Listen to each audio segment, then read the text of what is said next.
My quiet morning coffee run spiraled when a ragged woman locked eyes with me and shouted my old name. I froze. She called me my no one had in 15 years. I panicked and fled, heart pounding. Later, haunted by her voice, I unearthed the show box I'd buried deep in my closet.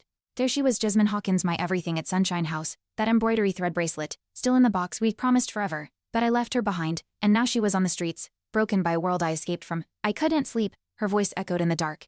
A ghost of a promise I broke. Jasmine was out there, alone, and I had a house, a car, a life she helped build by shielding me from the worst of our past. I found her near the library, curled on the steps. Her sign broke me, Jez, I whispered. She looked up, smiled, that crooked smile I remembered from rainy nights and broken toys. There's my little sister, she said. I wept. For all the years I brought Jasmine home, but she vanished the next morning, leaving only the bracelet on the pillow. Panic surged. I checked shelters, called hospitals, nothing. Then I remembered how she's disappear when scared, old habits. That guilt crushed me. She wasn't ready, I wasn't ready. I stared at the bracelet like it could answer me. Instead it just sat there silent, frayed and damning. 2 days later, a shelter worker called. Jasmine had left a message. Tell my she still owes me a peanut butter sandwich. I laughed and cried at once. That was our code. She was testing if I'd chase her like she once chased me from nightmares. I grabbed the bracelet, packed sandwiches, and raced across town. I wouldn't fail her again, not this time. I found her by the fountain in Lincoln Park, feeding pigeons. She didn't look up. Nice bracelet, she muttered. Looks old. I sat beside her, handed her the sandwich. I never forgot, I said. I just got lost. She took a bite, tears mixing with peanut butter. I waited, she whispered. I reached for her hand as she didn't pull away.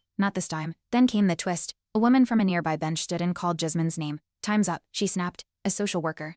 Jasmine had been skipping sessions. I'm not going back, Jasmine hissed. I stepped between them. She's coming with me. The worker frowned but backed off. Jasmine squeezed my hand. Still my hero, she whispered. For the first time, I believed I could beat that night.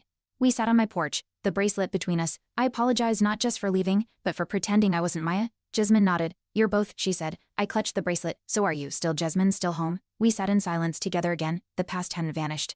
But maybe we could rewrite what came next. Weeks later, Jasmine started volunteering at an animal shelter. She smiled more. I updated my id, Grace Johnson, formerly Maya Rodriguez. At last, I owned both names. The bracelet now hangs on my car mirror, catching sunlight like it used to catch dreams. Jasmine and I aren't who we were, but we're becoming who we promised we'd be.